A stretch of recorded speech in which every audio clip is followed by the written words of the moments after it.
PRO Naveen గారు అయితే approach అయ్యారో, భయ్యా ఇలాగా కన్నప్పలో సెకండ్ లీడ్ కోసం చూస్తున్నారు. మీ ఫోటోస్ పంపించమంటారా? చేస్తారా అంటే, I said definitely Kannappa is a pan India film.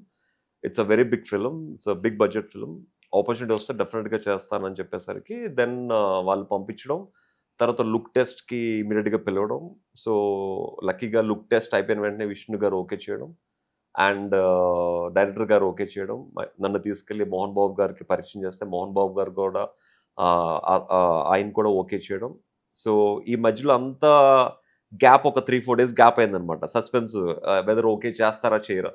So, అప్పుడు యాక్చువల్‌గా ఈ కాల్‌కి రాకముందు నేను బేసిక్‌గా I'm very big devotee of Shiva అనమాట. ఓకే. అంటే చిన్నప్పటి నుంచి ఒక కమ్యూనిజంకి, ఒక భక్తురాళ్ళకి మా father is a big communist. My mother is a big devotee of all the gods. ఆళ్ళిద్దరి మధ్య పెరిగామనమాట. సో, మా మదర్ చనిపోయిన తర్వాత my father also became a devotee అనమాట. సో, తర్వాత నేను శివుడిని ఎక్కువ పూజిస్తా ఉంటాను. అరుణాచలంలో దండం పెట్టుకొని వస్తుంటే ఐ గాట్ ఎ కాల్ అనమాట. So, okay. అప్పుడు అనుకున్నాననమాట. నాకు నిజంగా ఈ ప్రాజెక్ట్ వస్తే, సో, కన్నప్ప మీకు కళ్ళిచ్చాడు. నేను వెండి కళ్ళు దానం చేస్తానని చెప్పి I prayed god. So, with the lord's Shiva's blessing so, I got this film అనమాట. ఇచ్చారా వెండి కన్ను? ఇచ్చేసా.